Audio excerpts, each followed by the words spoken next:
Hello alls!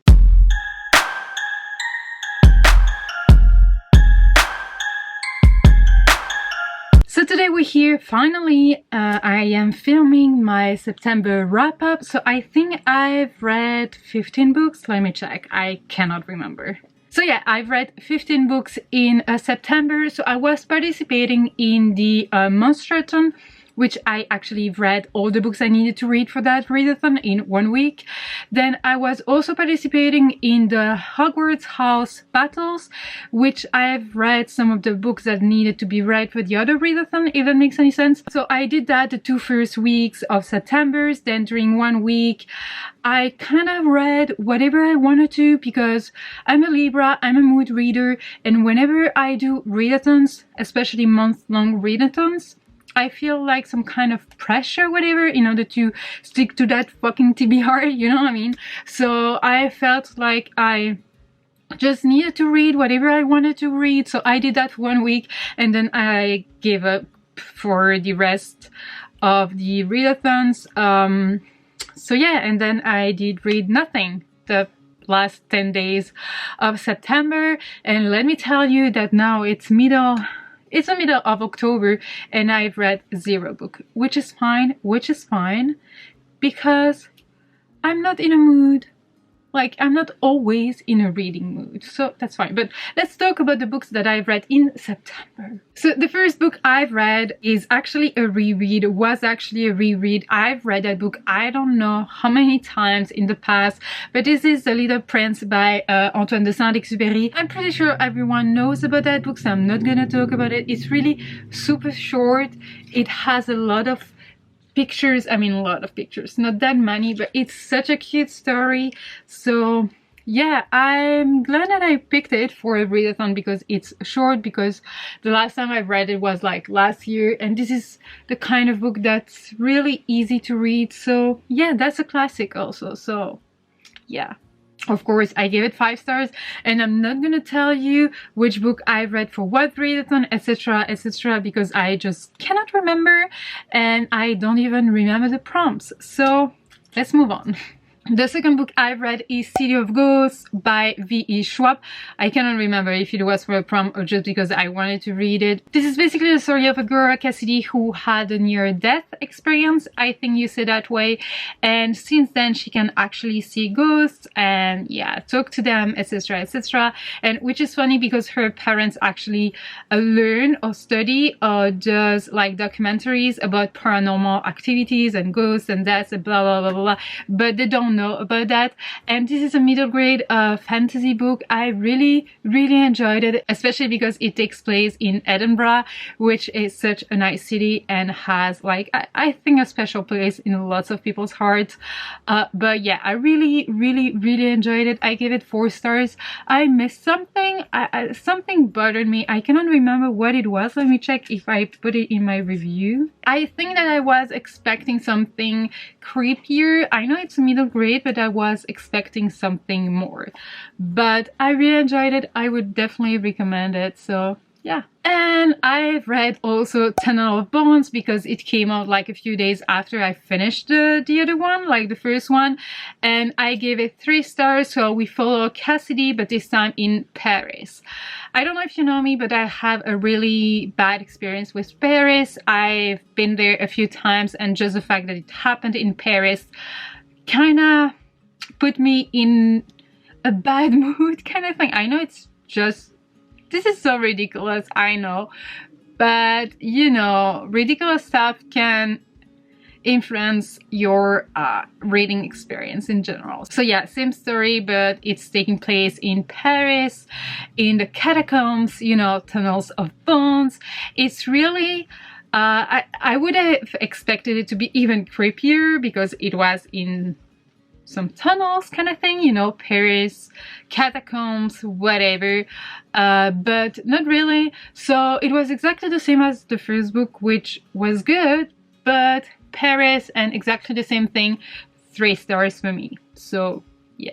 I really wonder where the third book is gonna take place, because I cannot wait for it, because I think there is a third one. I don't know, I think so. Then I finally managed to read Sorcery of Thorns by Margaret Rogerson, which was actually the Howling Pack's pick for July and August. So I finally managed to read it, and I gave it 3.5. This is a story of a girl who grew up in a library, and she wants to, you know, protect the library and work for very powerful libraries kind of thing. I've read it a long time ago.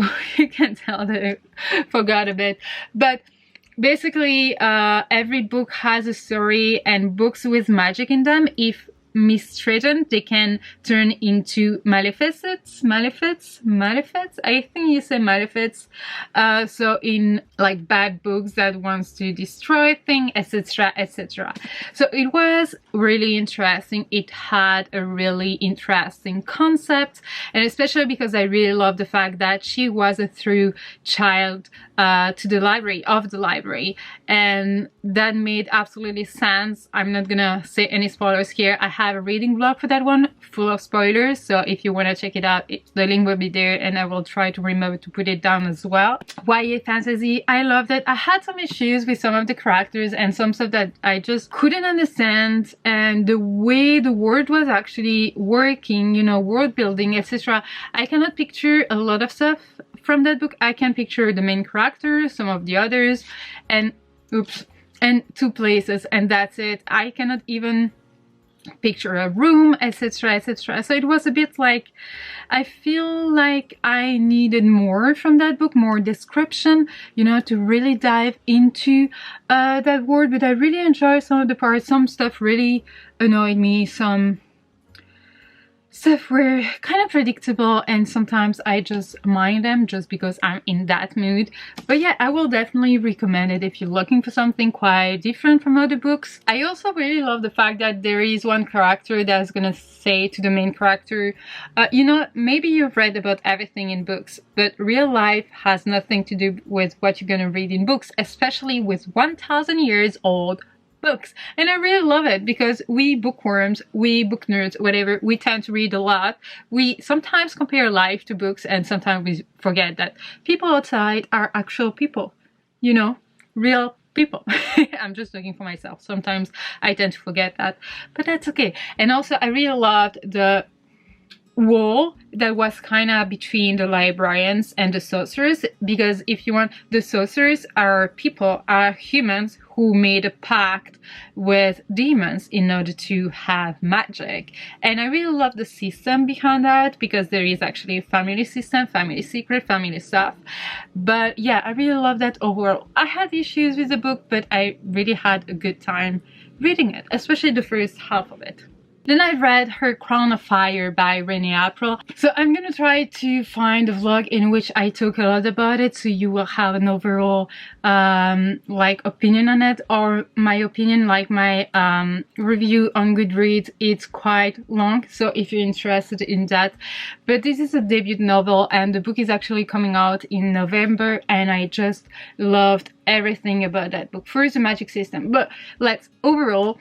This is a story of a girl who one day is gonna discover that she's actually fireproof, because she's capable of magic. She's capable of summoning fire, but she has like no idea how come, because she actually doesn't know about the fact that there is another word hidden somewhere.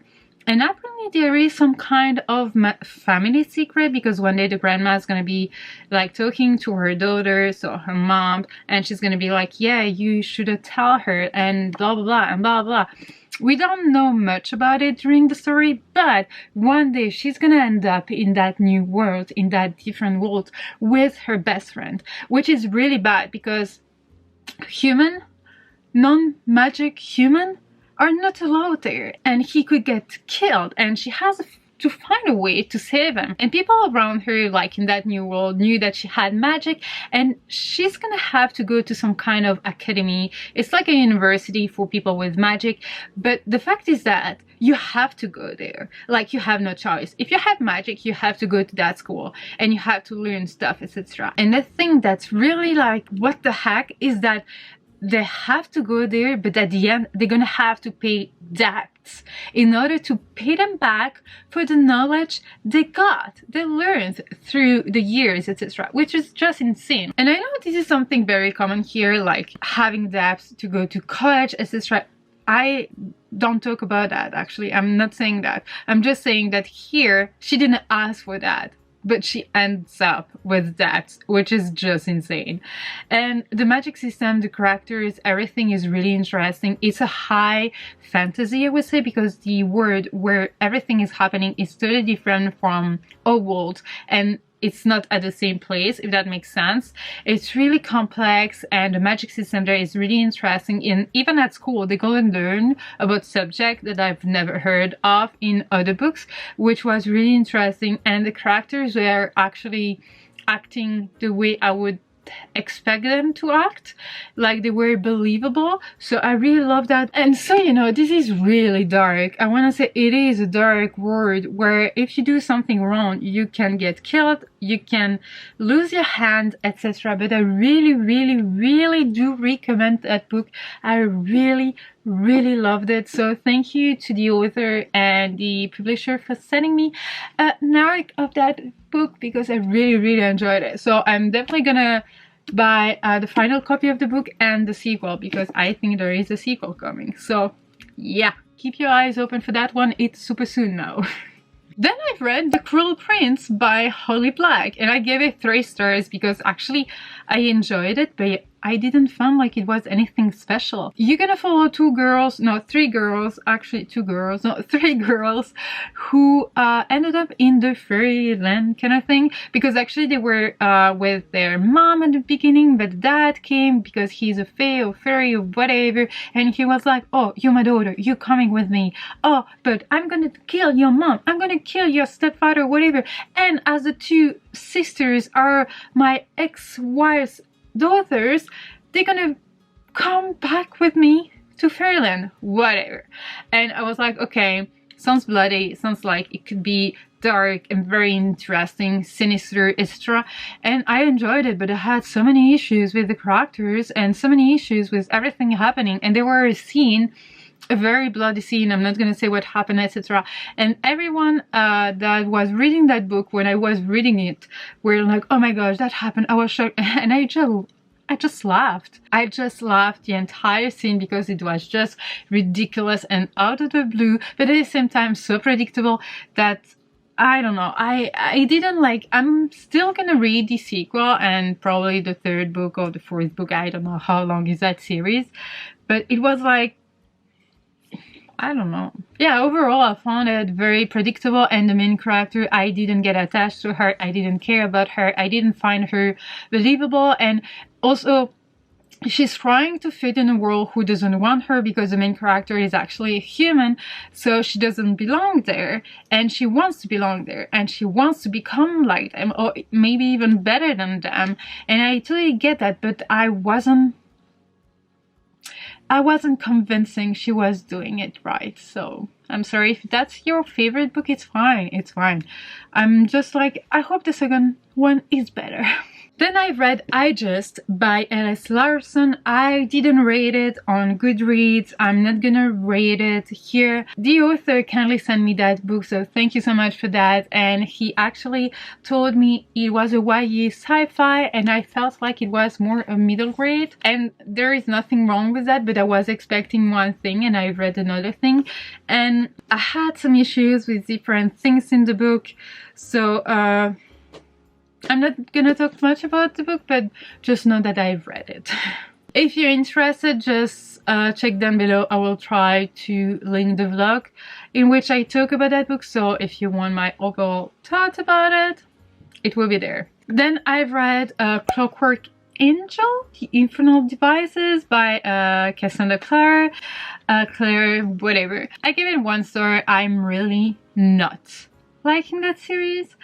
I'm really not liking even the first one. Like I read the 3 first books of the Mortal Instruments, I read the first one of that Infernal Devices, and I'm currently reading the second one of the Infernal Devices. I'm not liking it, so I'm probably gonna just stop, because this is the second time I'm doing that thing. Like I did it with Throne of Glass, which I hate that book.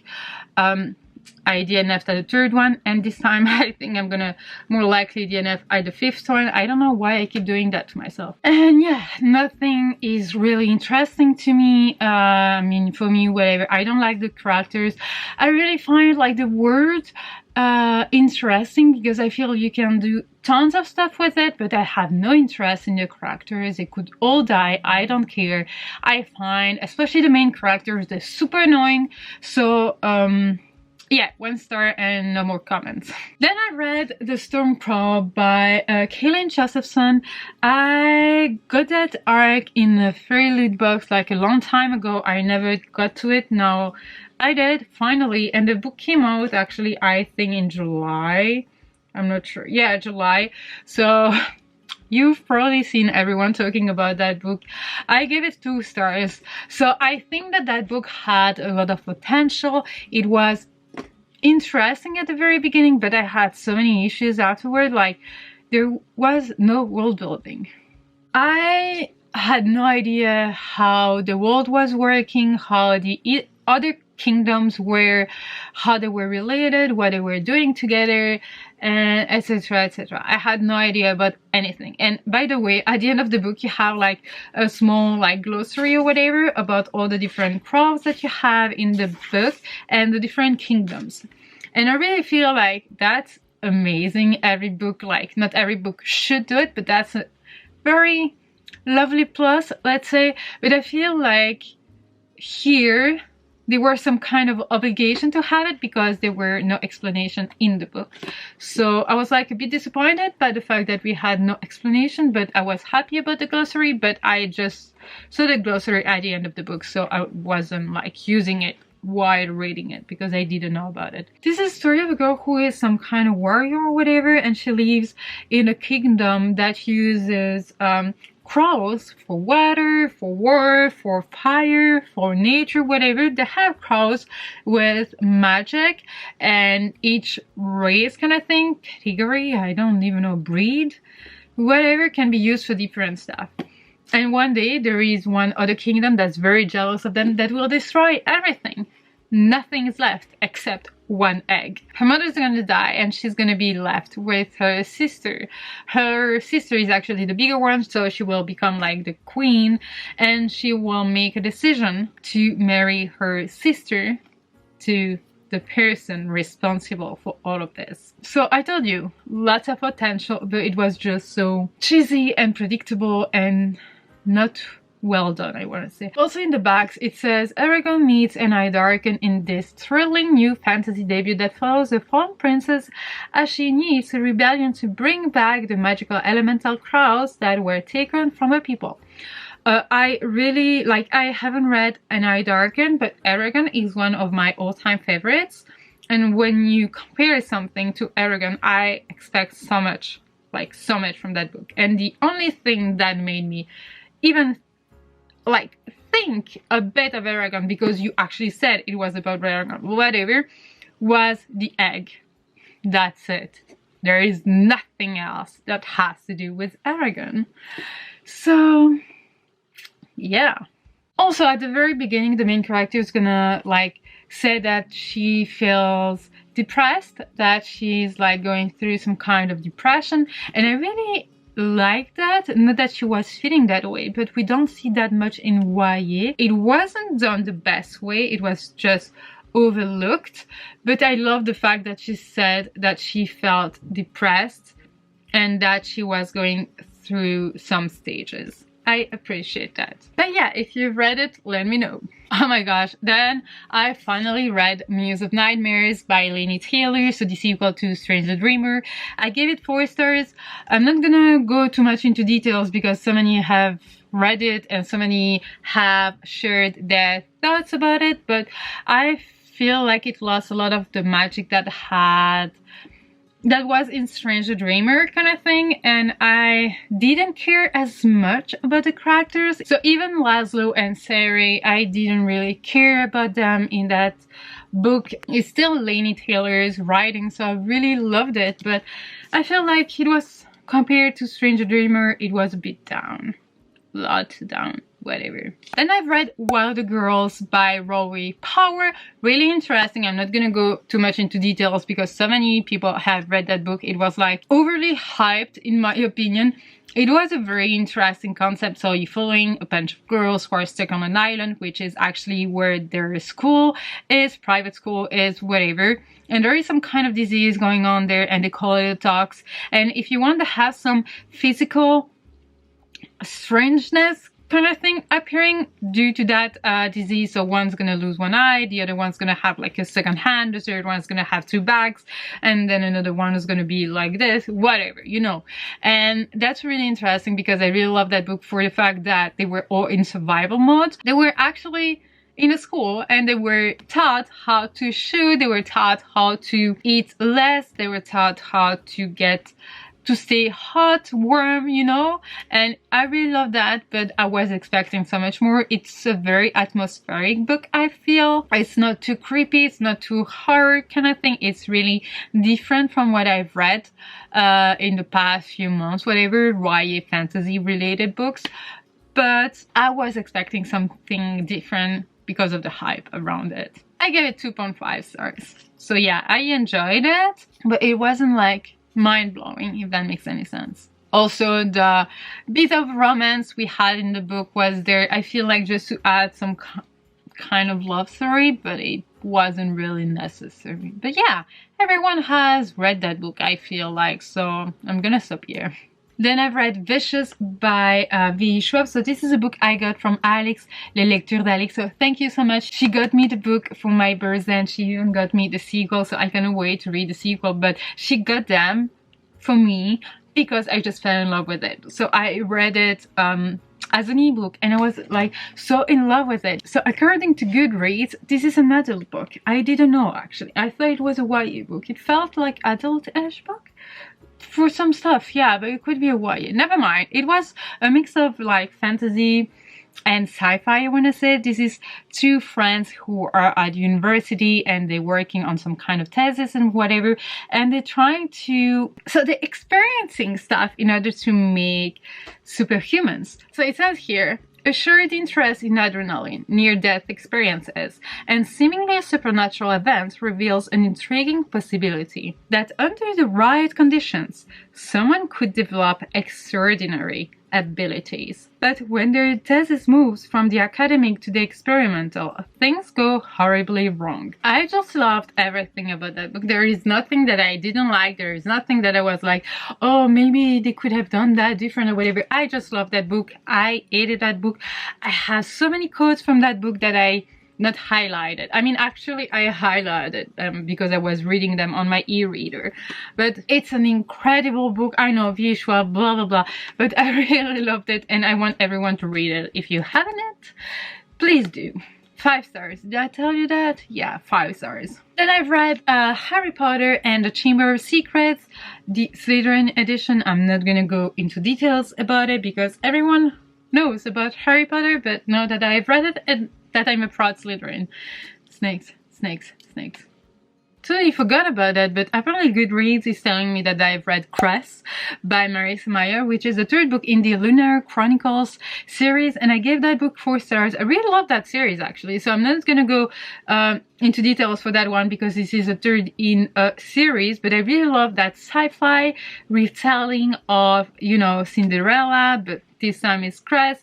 You have so many other characters, but I'm really enjoying the series. I only have 2 books left to read in that series, I think, Fairest and Winter, so I should probably do that soon. Then I've read Death Note. I got the 3rd one, but that's actually the 4th one that I've read, but never mind. This is like volume whatever and whatever, 5 and 6, but I actually read volume 7 and 8. But yeah, Death Note manga, I really love the design of it. I love the drawing, etc, etc. I cannot wait to have my tablet so I could draw like this. But yeah, really loved it. I'm a fan of it. I'm almost done with all the Death Note mangas, then I will move to another manga series. Yeah. Then I didn't finish another book or whatever, but I've actually read a few stories of Unnatural Creatures, so stories selected by Neil Gaiman. I've actually read one because it was a story that I had to read for the Monsterathon, then the two others because they were for the other teams, etc, etc. I really enjoyed it. I mean them, because I enjoyed the 3 stories I've read so far. So I'm gonna try to maybe read one in between every books I finish, because they're very short, like 20 pages, whatever. It is a chunker, but you don't have to read a selection of short stories all in once. You can read them in between other books, especially because it's a bit like, not spooky, but a bit Halloween-y kind of thing, I feel, just when you look at the cover. But never mind. None of them was actually written by Neil Gaiman, but he selected them, so I trust him as much as I trust him for his books. So yeah. So that's it, wolves. I've told you all about the books that I read in September. I will be very curious to know how your September was, if it was as good as mine, because actually 15 books in a month is a lot. Actually, I don't do that usually. I do like 5 to 6 books. So this is exceptional because I wasn't working that month. But never mind. Stop bubbling. Let me know how was your month. Feel okay. If you've read 1 book or even 0, it's fine. It's fine. Don't pressure yourself. If you have read 25 plus books, please let me know how you do. Because do you want my death? Because that many books in a month, I don't know how you do that, especially with work, full-time job, then doing booktube, then doing bookstagram, and doing, you know, taking care of Mooney and other stuff you need to do in life. I don't know how you do that, but please let me know if you've read any of the books I've read, then below, if you like them, if you hated them. Well, that's it. Thank you so much for watching. I think that's going to be a long wrap-up video, but hopefully you enjoyed it. If you did, give it a thumbs up. Don't forget to subscribe to be a part of the pack. Talk to me in the comment section as usual, and until next time, take care, wolves. Bye.